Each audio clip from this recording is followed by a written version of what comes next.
এই পর্যায়ে আমরা পার্ট ৫ নিয়ে আলোচনা করব। পার্ট ৫ এটা হচ্ছে সরকারি কর্মকাণ্ডে তথ্য যোগাযোগ প্রযুক্তির প্রয়োগ। তো সরকারি কর্মকাণ্ডে বলতে এটা সামগ্রিক একটা দেশের একটা ব্যাপার, তাই না? একটা পুরো জাতির একটা ব্যাপার।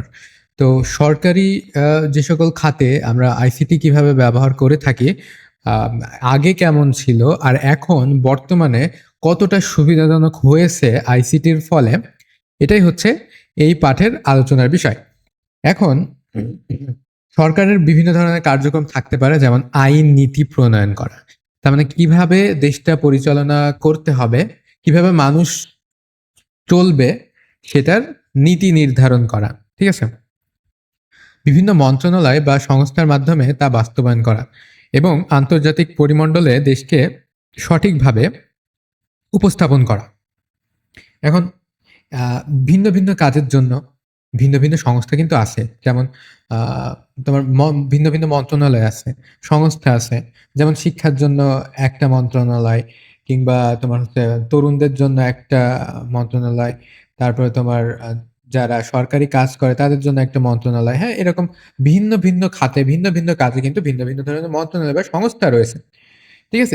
এগুলোর কাজ কি? সেগুলো হচ্ছে বাস্তবায়ন করা এবং পুরো ওয়ার্ল্ডের ভিতরে বা ইন্টারন্যাশনালি সেগুলোকে রিপ্রেজেন্ট করা। ঠিক আছে?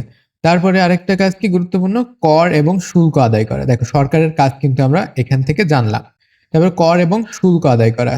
বিদেশি অনুদান, ঋণ সংগ্রহ এবং পরিকল্পনা বাস্তবায়নে সরকার আইসিটির প্রয়োগ করে থাকে। তার মানে কি? তার মানে এই যে তোমার হচ্ছে দেশের যত আর্থিক ব্যবস্থা করা, এগুলোও কিন্তু সরকারই করে থাকে। যেমন আমাদের থেকে কি টাকা বা কর আদায় করা, হ্যাঁ? সেই কর দিয়েই তো রাষ্ট্র পরিচালনা করে, দেশ পরিচালনা করে। এই যে এগুলো বাস্তবায়ন করতে আ যত টাকা লাগে সব কি এই যে কর বা শুল্ক এখান থেকে পায়। এছাড়াও বিদেশি বিভিন্ন অনুদান পায়, তাই না? অনুদান লাভ করে, ঋণ লাভ করে, হ্যাঁ? তো এই যে বিষয়গুলা, এগুলা কিন্তু আইসিটির মাধ্যমে কাজগুলো অনেক সহজ হয়ে গেছে। ঠিক আছে? এই যে তোমার হচ্ছে এইগুলো বাস্তবায়ন করার জন্য যেমন আইসিটি অনেক, অনেক বেশি আ অ্যাডভান্স হওয়ার ফলে এগুলা করতে যেমন সহজ হয়েছে, এখনকার প্রেক্ষাপটে সে আইসিটি ছাড়া কিন্তু এগুলো কল্পনাই করা যায় না। তারপরে বিশেষ করে যখন কর বা ঋণ বা শুল্ক আদায় বা অনুদান আদায়ের কথা তুমি বলো, এগুলোও কিন্তু আইসিটির ব্যবহারের ফলেই আ অল্প সময়ের ভিতরে সম্ভব হচ্ছে। যেমন এখন কিন্তু অনলাইনে কর বা শুল্ক এগুলা কিন্তু প্রদান করা যায়। ঠিক আছে? তারপরে দেখো আইসিটির কিছু সুনির্দিষ্ট প্রয়োগ দেখো। যেমন সরকারি তথ্যাদি। তার মানে সরকারের বিভিন্ন তোমার হচ্ছে আ নিয়োগ বিজ্ঞপ্তি হতে পারে, দরপত্র বা আদেশ শুধু নোটিশ বোর্ড বা পত্রিকায় দেওয়া হতো। তার মানে আগে যখন ইন্টারনেট আসছিল, ইন্টারনেট আসার আগে কি হতো? এগুলা শুধুমাত্র নোটিশ বোর্ড এবং পত্রিকায় দেওয়া হতো। কিন্তু বর্তমানে সেগুলো কিন্তু ওয়েবসাইট থেকেই দেখে নেওয়া যাবে, বা বিভিন্ন যে সকল সরকারি পোর্টাল আছে এর মাধ্যমে কিন্তু দেখে নেওয়া যাবে। যেমন বাংলাদেশের সরকারের জাতীয় ওয়েব পোর্টাল, এটা কি www.bangladesh.gov.bd। এখানে দেখো একটা ডোমেইন নেম আছে, তাই না? .gov.bd। গভতে হয় কি গভর্নমেন্ট, বিডি মানে কি বাংলাদেশের একটা ডোমেন। এই যে এটাই কিন্তু বোঝা যাচ্ছে। আহ, তারপরে দেখো আইন এবং নীতিমালা প্রণয়ন এবং সংশোধনের জন্য ইন্টারনেট ব্যবহার করে কি তোমার হচ্ছে জনগণরা সরকারের কি জনগণের মতামত গ্রহণ করতে পারে, তাই না? যেমন মনে করো যে জনগণের কাছ থেকে কি ইন্টারনেটের মাধ্যমে ভোট নিতে পারে যে আপনারা কি চান, এইটা হোক নাকি সেইটা হোক, কোনটা চান আপনারা, এরকম বিভিন্ন মতামত কিন্তু গ্রহণ করতে পারে জনগণের থেকে। ঠিক আছে? অর্থাৎ সার্ভে করে। আচ্ছা, যারা ইমেল অভ্যস্ত নয় তাদের মতামত কল সেন্টারের মাধ্যমে নেওয়া যায়।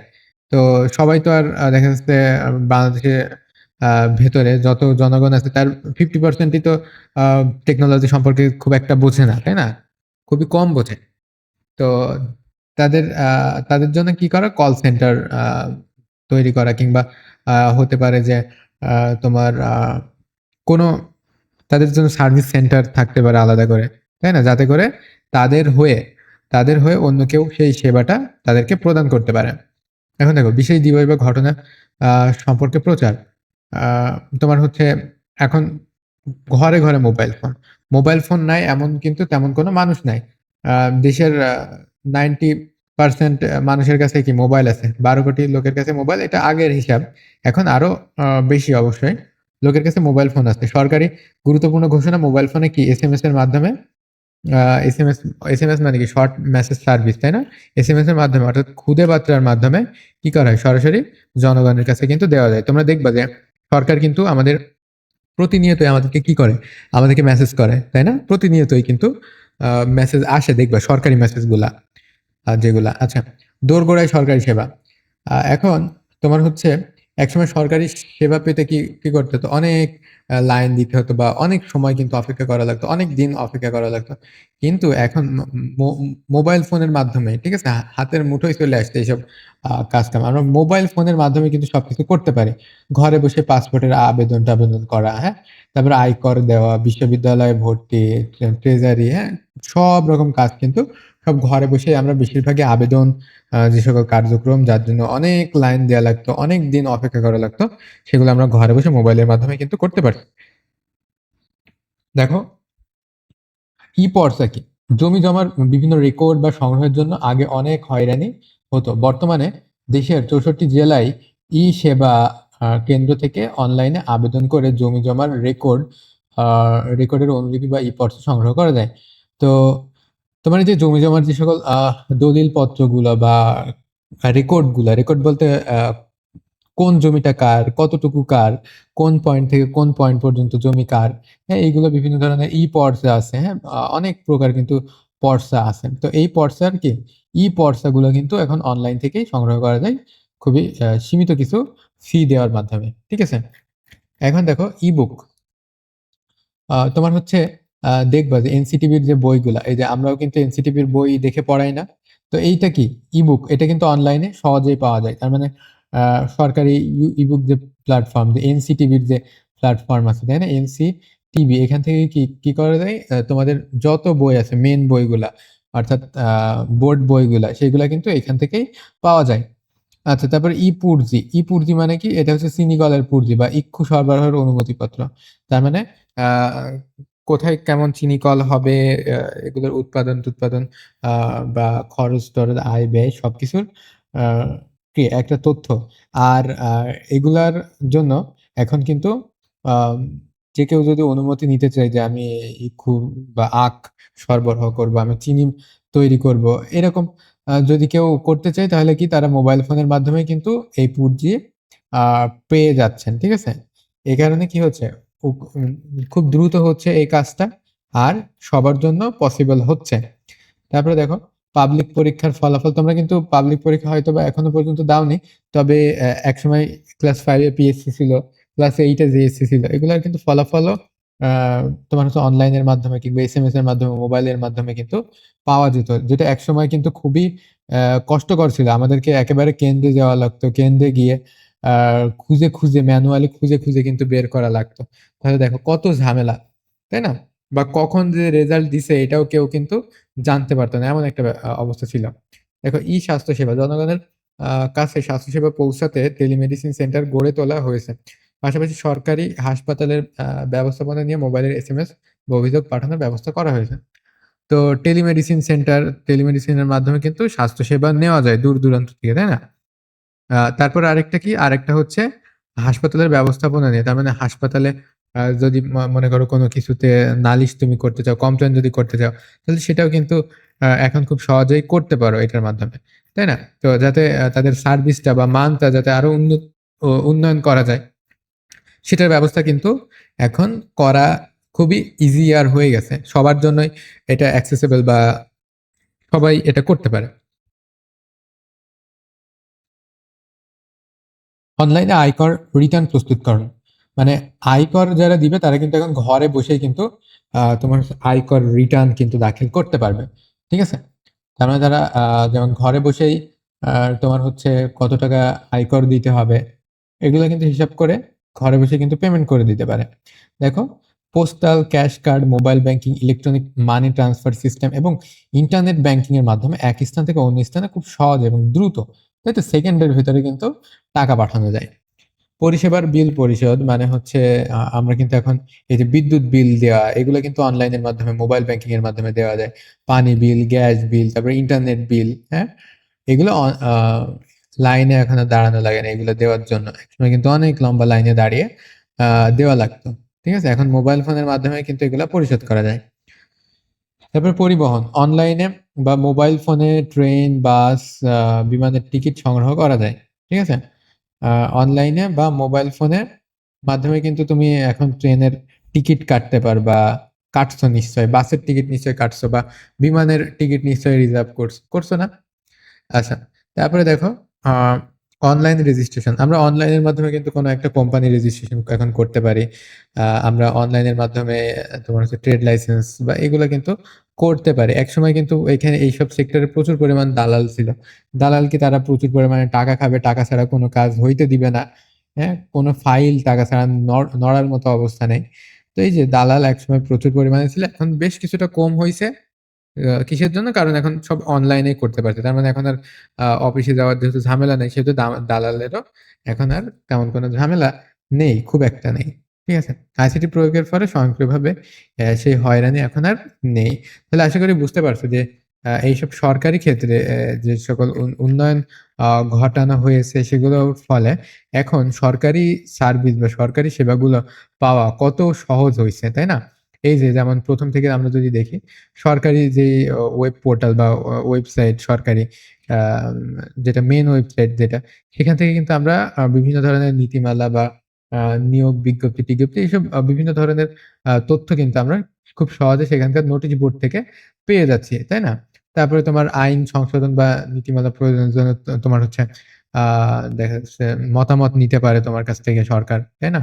কিংবা তোমাকে জানাইতে পারে যে এই নীতিমালা নির্ধারণ করা হয়েছে, এই পরিবর্তন করা হয়েছে। তুমি জানতে পারতেছো, তাই না? তারপরে তোমার হচ্ছে তোমরা দেখবে যে প্রত্যেক দিনই কিন্তু কোনো না কোনো সরকারি আ তোমার হচ্ছে সাইট থেকে মেসেজ আসে ফোনে, তাই না? এসএমএস আসে, সরকারি এসএমএস আসে। তারপরে তোমার হচ্ছে একেবারে যদি তুমি অ্যা চাও যে এখন ঘরে বসেই পাসপোর্টের আবেদন করব, আইডি কার্ডের আবেদন করব বা যাই হোক এসব আবেদনের কাজগুলা এখন অফিসে গিয়ে ঘন্টার পর ঘন্টা বসে না থেকে, দাঁড়িয়ে না থেকে, অপেক্ষা না করে কিন্তু আমরা এখন ঘরে বসেই সবকিছু করতে পারি। কিংবা ওই যে আয়কর দেওয়ার যে বিষয়টা বললাম, আ কিংবা আ বিশ্ববিদ্যালয়ে ভর্তি আবেদন বা বিভিন্ন ধরনের কাজ কিন্তু এখন বাসায় বসে অনলাইনের মাধ্যমে আ করা সম্ভব হচ্ছে, তাই না? এখন দেখো ই-পর্চা বলতে তোমরা বোঝো যে কি? পর্চা মানে কি?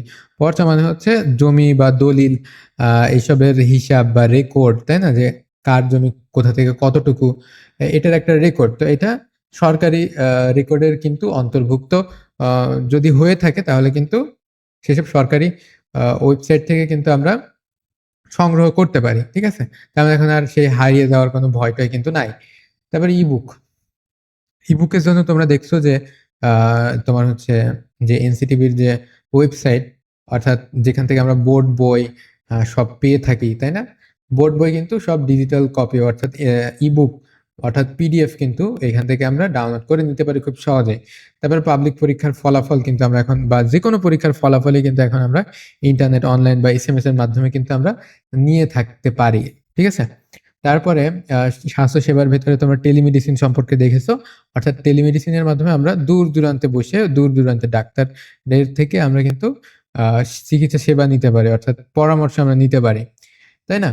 তারপরে আমরা কি করতে পারি যে এসএমএস এর মাধ্যমে কিন্তু এখন অভিযোগ বা মোবাইল দিয়ে কিন্তু এখন কোনো হাসপাতালের বিরুদ্ধে আমরা অভিযোগ করতে পারি যাতে করে তারা তাদের মানটাকে আরো উন্নয়ন করতে পারে গ্রাহকদের জন্য বা রোগীদের জন্য। তারপরে অনলাইনে আয়কর রিটার্ন যেটার কথা বললামই, এখন কিন্তু আয়করের হিসাবও করা যাবে এবং আয়করও অনলাইনেই কিন্তু পেমেন্ট বা পরিশোধ করা যাবে। তারপরে দেখো টাকা স্থানান্তর কিভাবে করতে হয়, টাকা কেমনে স্থানান্তর করা যায়।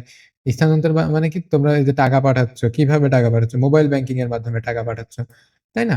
তো এই যে যেভাবে টাকা পাঠায় এখন কিন্তু এক প্রান্ত থেকে আরেক প্রান্তে মুহূর্তের ভেতরে টাকা চলে যাচ্ছে। আগে কি করতে হতো? অনেক দিন বা অনেক সময় অপেক্ষা করতে হতো কিংবা সেগুলা নিরাপদও ছিল না। কিন্তু এখন সবকিছু নিরাপদে অল্প সময়ের মধ্যে কিন্তু করা সম্ভব হচ্ছে।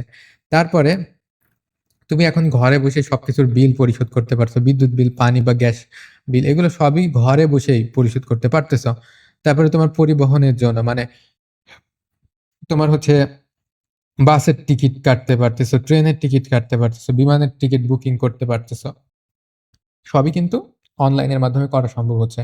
কিংবা এখন যেকোনো কিছুর রেজিস্ট্রেশন কিন্তু আমরা অনলাইনের মাধ্যমেই কিন্তু করতে পারি। সো তোমরা এখানে দেখতে পেলে যে আমরা আহ, তোমার হচ্ছে ইন্টারনেট বা অনলাইন বা হচ্ছে তথ্য যোগাযোগ প্রযুক্তির মাধ্যমে কত সহজে আমরা এই সরকারি সেবাগুলো নিয়ে থাকি। তবে এখানে তোমার পূর্বে এটা সম্পর্কে জানতে হবে, যেটা হচ্ছে চিনিকলের পূর্বে। ঠিক আছে, তার মানে ইক্ষু বা আখ সরবরাহের অনুমতি পত্র, মানে কে কতটুকু আখ নিয়ে আসতে পারবে, কত দিনের ভিতরে নিয়ে আসতে পারবে, ইত্যাদি ইত্যাদি বিভিন্ন আহ বিষয়ে কিন্তু এটা লেখা হয় বা ছাপা হয় বা তৈরি করা হয়। তারপরে তোমরা কিন্তু আহ এই অধ্যায়ে বা এই পাঠে যা আছে সবই কিন্তু মোটামুটি দেখতে পারলে। এখন আগে কত বেশি সময় লাগতো, আর এখন সেই একই কাজ কত কম সময়ের ভিতরে কিন্তু করা সম্ভব হচ্ছে, তাই না? সো এই তো, এটা হচ্ছে তথ্য যোগাযোগ প্রযুক্তি এর অন্যতম একটা কল্যাণ। তো আশা করি বুঝতে পারছো। এখন আমরা পরবর্তী পাঠে চিকিৎসা এবং গবেষণা এই দুইটা টপিক নিয়ে আলোচনা করবো। So thank you so much. পরবর্তী ভিডিও দেখার আমন্ত্রণ জানিয়ে এখানে শেষ করছি।